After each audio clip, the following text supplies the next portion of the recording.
Bienvenidos a Libros para Crecer. Hoy vamos a hablar de algo fundamental. ¿Y si todas esas creencias que nos limitan, que sentimos que nos frenan, en realidad no fueran nuestras? Bueno, hoy vamos a desglosar las ideas de los 4 acuerdos de Don Miguel Ruiz. Es un libro que propone un camino súper práctico para soltar esas reglas que nunca elegimos y, lo más importante, para recuperar nuestro poder personal. Este libro, que salió en 1997, se inspira en la sabiduría de los toltecas, una cultura increíblemente avanzada del Antiguo México. A ellos se les conocía como hombres y mujeres de conocimiento, y lo que hace Ruiz es tomar esa filosofía ancestral y adaptarla para que podamos resolver los conflictos de nuestra mente aquí y ahora. La idea central del libro es bastante fuerte. Plantea que nuestras vidas están manejadas por todo un sistema de creencias que aceptamos sin siquiera cuestionarlo. Ruiz los llama acuerdos, y él argumenta que justo ahí, en esos acuerdos, está la verdadera raíz de nuestro sufrimiento y de nuestras limitaciones. Ok, entonces, para entender la solución que nos propone, primero hay que ver bien cuál es el problema. Y todo empieza con un proceso que Ruiz describe como la domesticación. A ver, pensemos. Desde que somos niños nos enseñan cómo debemos comportarnos, en qué creer, qué sentir, y poco a poco interiorizamos todo ese libro de la ley que viene de afuera. ¿Y en qué se convierte? En nuestro propio juez interior. Así es como aprendemos a castigarnos a nosotros mismos cuando rompemos esas reglas. Y eso es lo que genera ese ciclo constante de culpa, de vergüenza y de miedo. El resultado de toda esta domesticación es lo que los toltecas llamaban el mitote. Imaginen un caos de miles de voces en la cabeza, todas hablando al mismo tiempo, opinando, juzgando. Es como una niebla mental que nos mantiene en un conflicto permanente y no nos deja ver las cosas como realmente son. Entonces, la gran pregunta es, ¿cómo salimos de esa niebla? Bueno, Ruiz propone un método muy claro. Hay que romper esos viejos acuerdos que nos limitan y adoptar conscientemente 4 nuevos. En la práctica, estos acuerdos funcionan como una brújula para recuperar nuestra libertad. El primero de todos se enfoca en la herramienta más poderosa que tenemos, la palabra. Impecable viene del latín y significa literalmente sin pecado. La idea es muy simple: dejar de usar las palabras para atacarnos a nosotros mismos o para atacar a otros. Esto quiere decir hablar con integridad, usar las palabras para decir la verdad.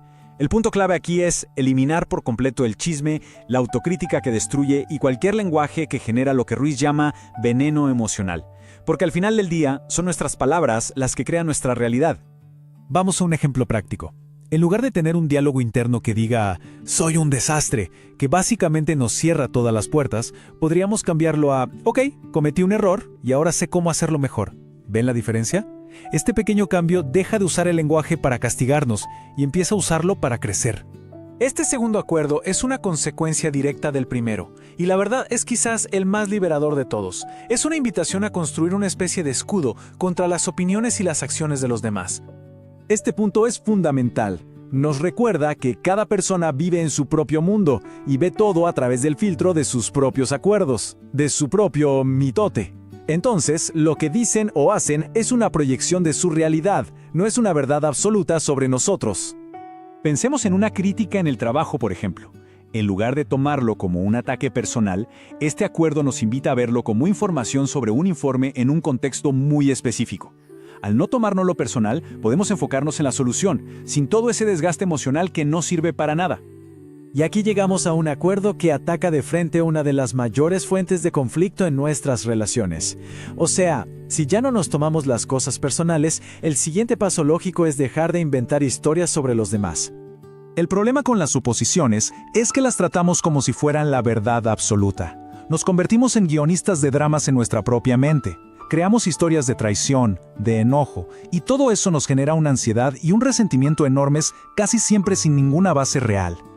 Un ejemplo clásico. En lugar de suponer que una amistad está enojada porque no nos ha llamado, la solución es increíblemente simple. Preguntar. «Oye, ¿todo bien?». La comunicación clara disuelve los malentendidos antes de que se conviertan en un problema de verdad. Y el último acuerdo es el que pone en práctica a los otros 3. Digamos que es el motor que transforma toda esta intención en acción. Nos pide algo muy concreto: que en cada momento demos nuestro máximo esfuerzo. Y esto es fundamental, ¿eh? Lo máximo no es un estándar fijo de perfección. Nuestro mejor esfuerzo un día que estamos llenos de energía y saludables va a ser muy diferente a nuestro mejor esfuerzo un día que estamos enfermos o agotados. Se trata de ser flexibles y compasivos con nosotros mismos. Al dar siempre lo máximo posible en cada circunstancia, le cerramos la puerta a ese juez interior y al arrepentimiento, porque si sabemos que hicimos lo mejor que pudimos, podemos estar en paz con el resultado, sea el que sea.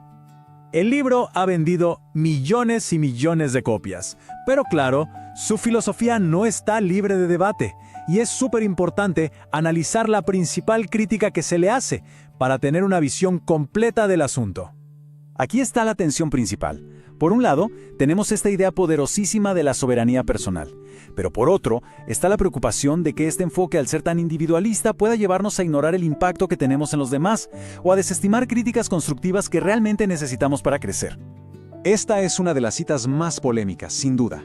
Los críticos argumentan que, si la llevamos al extremo, puede convertirse en una excusa para herir a otros y luego culparlos por sentirse heridos. Y claro, esto no solo evade nuestra responsabilidad, sino que choca de frente con el primer acuerdo, ser impecable con la palabra. Entonces, ¿cómo integramos estas ideas de una forma equilibrada? Quizás la clave está en no ver los acuerdos como reglas súper rígidas, sino como lo que son en realidad, herramientas para la autoconciencia. El objetivo final no es aislarnos en una burbuja donde nada nos importa. Es más bien gestionar nuestro mundo interior para poder interactuar con el mundo de afuera de una forma más intencional, menos reactiva y al final mucho más compasiva, tanto con nosotros mismos como con los demás. Y esa es la pregunta que nos queda flotando. Quizás el verdadero dominio no es solo liberarse de los acuerdos de otros, sino elegir conscientemente nuestros acuerdos con los demás, encontrando ese equilibrio perfecto entre nuestra soberanía interior y esa interdependencia que, al final, nos define como seres humanos.